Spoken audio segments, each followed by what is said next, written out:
Baik, Assalamualaikum warahmatullahi wabarakatuh. Om Swastiastu, Namo Buddhaya, Salam Kebajikan.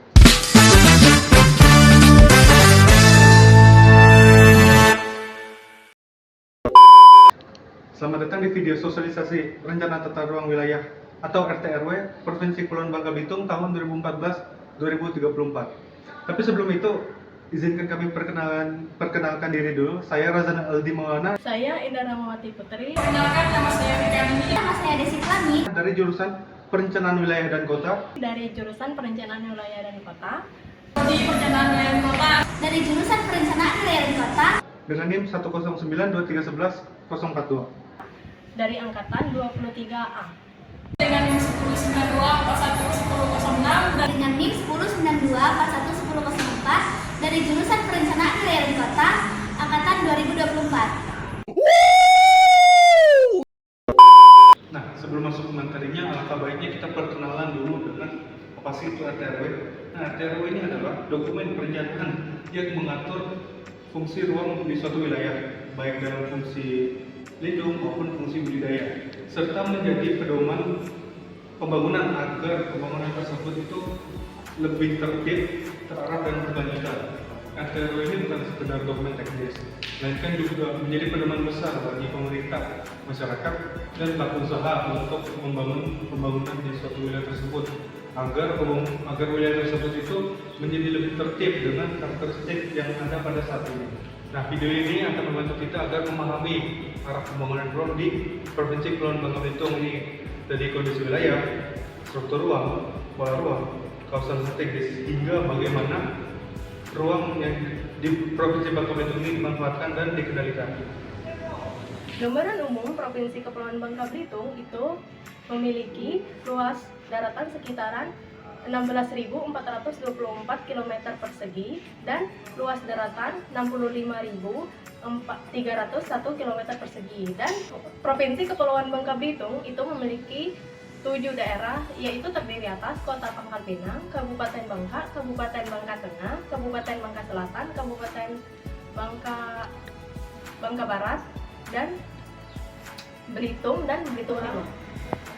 Tujuan penataan ruang di Provinsi Kepulauan Bangka Belitung ialah untuk mewujudkan tata ruang yang terpadu, berimbang, berkeadilan, serta berbasis agrobakari untuk menunjang pariwisata serta pengendalian wilayah demi pembangunan yang berkelanjutan. Artinya, secara keseluruhan pembangunan di provinsi ini harus mempertimbangkan keseimbangan antara ekonomi, lingkungan, sosial dengan mempertahankan karakter alam kepulauan dan pesisir yang menjadi kekuatan utama di provinsi ini. Selanjutnya ada struktur ruang, di mana struktur ruang sendiri pada dasarnya menggambarkan bagaimana sebuah wilayah ditata, mulai dari pusat-pusat kegiatannya sampai jaringan prasarana yang menghubungkan pergerakan orang dan barang. Dengan kata ini adalah kerangka besar yang memastikan aktivitas ekonomi, sosial, dan layanan publik bisa berjalan efektif. Yang pertama yaitu kita mulai dari sistem perkotaan. Di Bangka Belitung, pusat kegiatan dibangun secara berjenjang. Di puncaknya ada PKNP, yaitu Kota Pangkal Pinang sebagai pusat pelayanan kota skala provinsi. Lalu di bawahnya terdapat PKW, yaitu Kota Mentong, Tanjung Pandan, dan Manggar yang berfungsi melayani kawasan yang lebih luas di masing-masing pulau. Setingkat berikutnya ada PKWP yang terdiri dari Toboli dan Toba yang menjadi simpul pertumbuhan di wilayah kabupaten. Baru kemudian 15 PKL seperti Sungai Liat, Belitung, Sijuk, Kelapa, Gantung, dan lainnya yang menggerakkan aktivitas pada level lokal. Hierarki ini menunjukkan bahwa pelayanan wilayah berjalan tertahap dan saling melengkapi. Dari pusat provinsi hingga pusat-pusat kecil dekat dengan masyarakat. Yang kedua ada jaringan transportasi.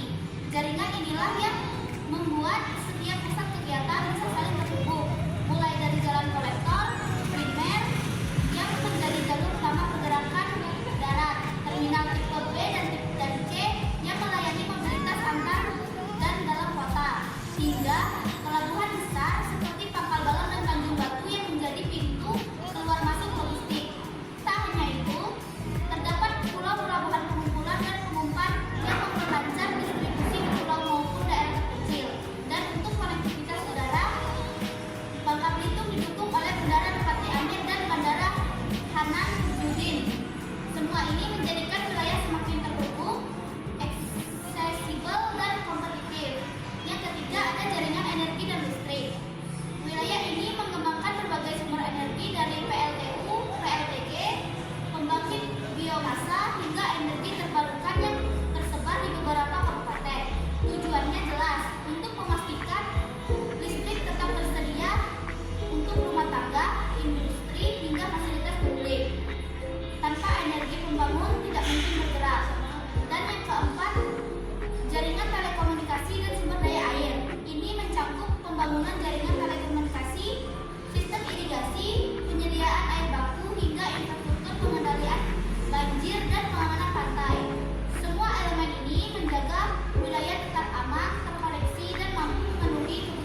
Ini saya akan menjelaskan mengenai pola ruang.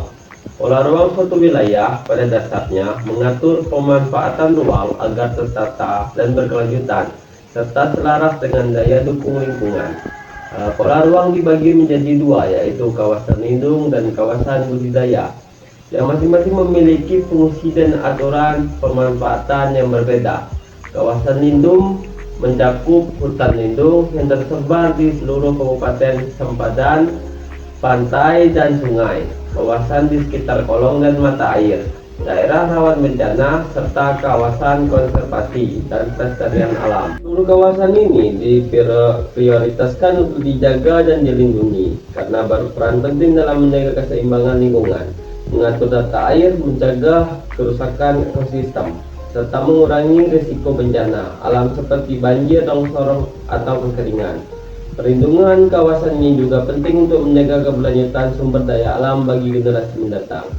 Kawasan budidaya merupakan ruang yang diperuntukkan bagi kegiatan pembangunan ekonomi masyarakat. Kawasan ini meliputi wilayah pertanian, perkebunan, perikanan, industri, pertambangan, pariwisata, dan permukiman.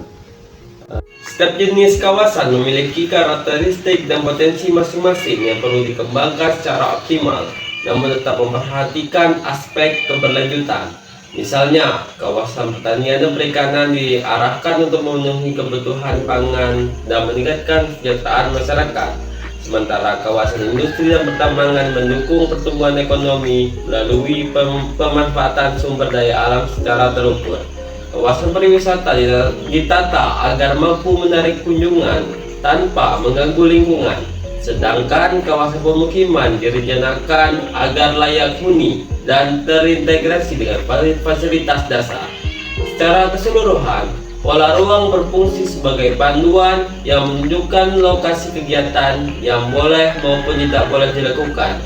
Tujuannya adalah memastikan bahwa seluruh aktivitas pembangunan berjalan secara terkendali, tidak menimbulkan kerusakan lingkungan, serta sesuai dengan kemampuan alam dalam mendukung aktivitas tersebut.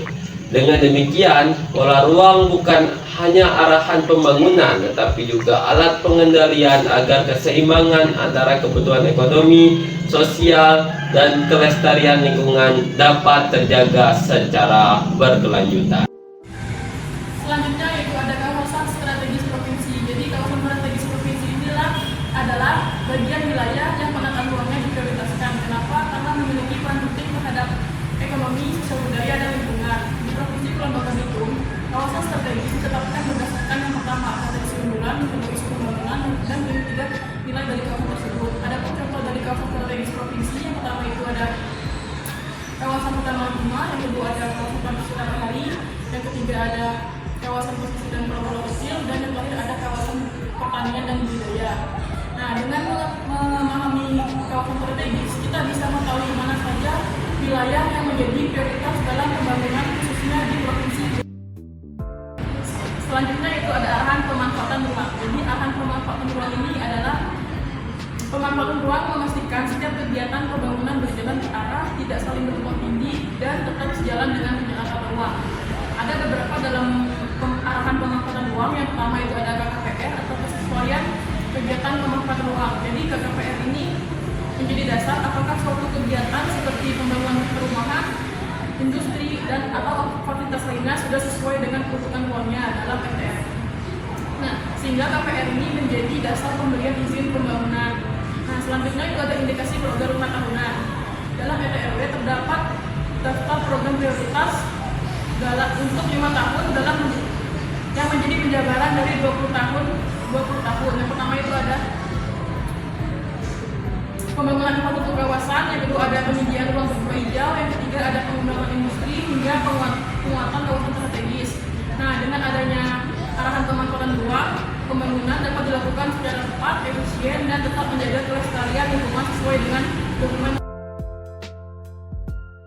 Selanjutnya yaitu pengendalian pemanfaatan ruang. Jadi pengendalian pemanfaatan ruang ini dilakukan untuk memastikan pembangunan berjalan sesuai rencana dan tidak menimbulkan kerusakan. Ada beberapa dalam pengendalian pemanfaatan ruang. Yang pertama itu ada penentuan umum zonasi atau KUZ. Jadi KUZ ini mengatur apa yang boleh, apa yang harus berizin,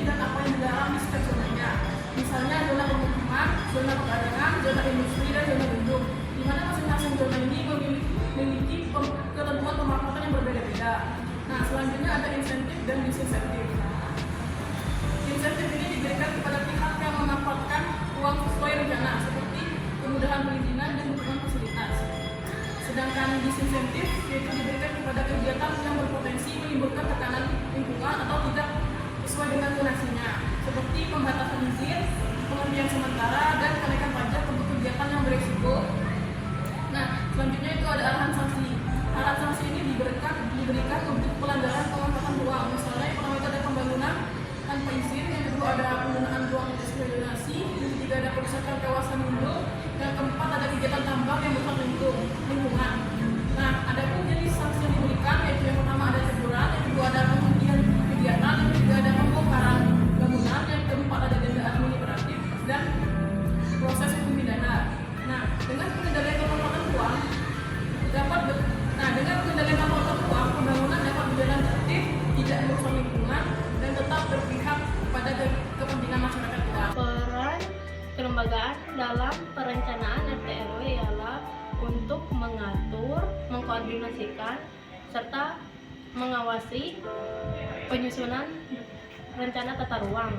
Dan peran pemerintah provinsi dan kabupaten atau kota ialah untuk menyusun rencana tata ruang, mengkoordinasi antar instansi, serta memastikan rencana sesuai dengan aturan dan didukung oleh data yang valid.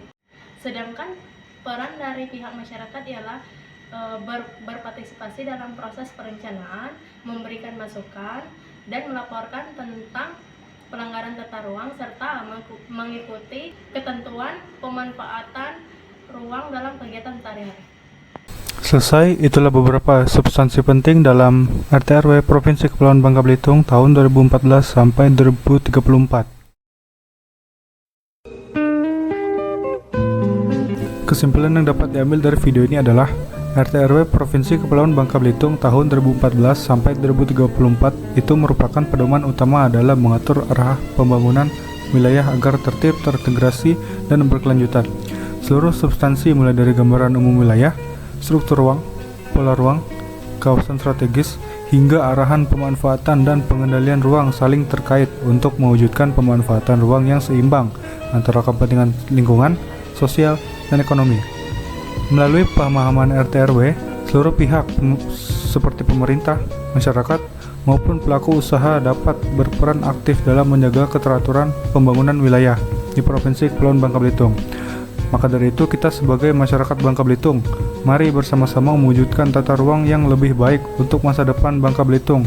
Saya Razan, mewakili kelompok 1, minta maaf apabila terdapat kalimat yang kurang berkenan di pendengar sekalian, sekaligus pamit undur diri. Sampai jumpa di video selanjutnya.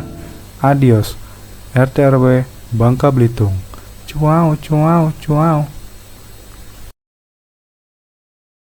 Dan luas daratan 65.301 km persegi. Dan Kepulauan Bangka Belitung itu memiliki tujuan penataan ruang di Provinsi Kepulauan Bangka Belitung ialah untuk mewujudkan tata ruang yang terpadu, berimbang, berkeadilan, serta berbasis agrobaik.